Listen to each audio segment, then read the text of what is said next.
Hi guys, thanks for joining me. In this video I'm just trying out my partner's webcam.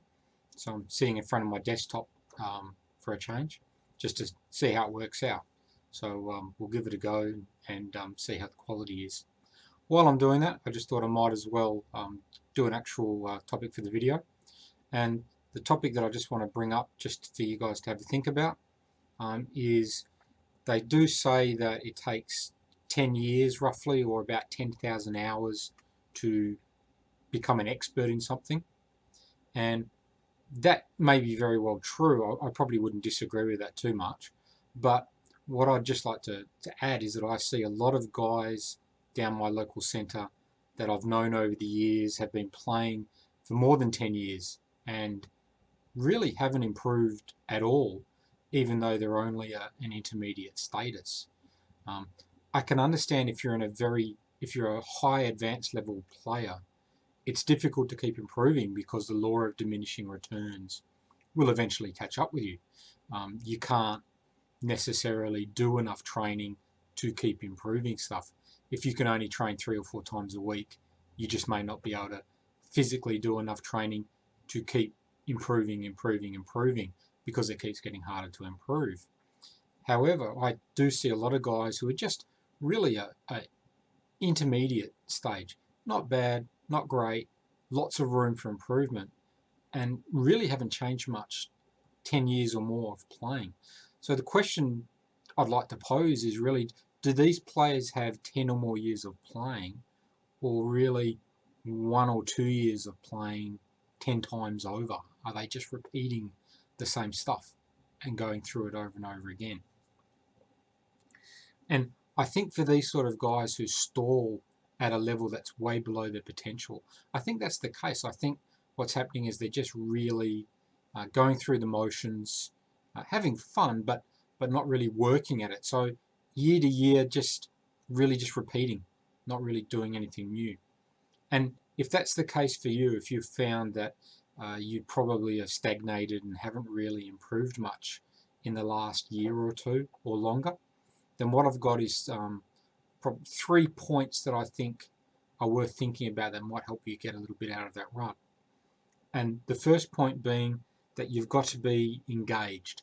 You've got to be focused and concentrating on what you're doing when you're playing and when you're training. And that's the first thing. If you don't have the focus, the concentration, it's very hard to do anything else because you don't really know what's going on. So firstly, when you're out there training, when you're out there playing, make sure that you're focused on the actual table tennis. What's going on? What are you hitting? What are you doing? Not talking to other people, listening to music, chatting, or just daydreaming generally kind of thing. Pay attention. Okay? So, presuming that you're paying attention, the next one that quite often gets mentioned by myself and other people, point two, is to try to notice and correct your mistakes. So when you do something wrong, try and pay attention. Think about what went wrong, what happened, you know, why did it happen, what can you do to fix it, and then making sure that the next time that situation comes up, you attempt to correct it. And then paying attention to whether your attempted correction did actually work. So that's why this leads from point one. If you're not concentrating, you won't know what went wrong. But if you are concentrating, you can say, well, look, okay, I hit the ball off the table. Okay, it went a foot over the net and the ball had no spin. So it just kept going straight, didn't die down. So therefore, when I next try and do that same shot, I will hit the ball lower over the net. I will put more topspin and a little bit less speed and try and get the ball to dip down. And then you try and play the shot, you see whether it works, and so on. So you have that corrective mechanism, feedback, using negative feedback, using your mistakes to correct it. And the third thing, the last thing, which doesn't often get mentioned, which I'll just bring up, is also use the positive feedback, use good feedback. When you play a good shot, try and repeat it. Try and think to yourself, what did I do?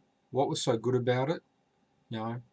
Was my technique good? Did I move well? All that kind of stuff. What was, so when you do something right, try and repeat it again. Now, the little proviso I'd just like to make with that is, I mean, when you do something good, not when you do something lucky. And a lot of people with this one, they hit an amazing shot that, you know, a world champion would get 1 out of 10 times. So it's something incredible. And they think, I'll do that again. And obviously, the next 3 times they miss it because it was lucky, it wasn't great.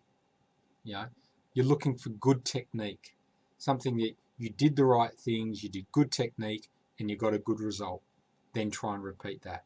Don't try and repeat luck. You had a wild, amazing swing and no technique, but the ball just hit the center of your racket and happened to go on. You don't want to try and repeat that. Now, that was just a fluke. So those are the 3 things.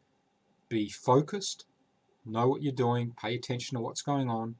If you do something wrong, work out what it was, look for a solution, try and implement the solution, see how did it go, and if it worked, great. If not, correct and try again. And finally, when you do something right, when you do something good, not just lucky, but when you do something good, try and repeat it. Okay? Thanks, guys.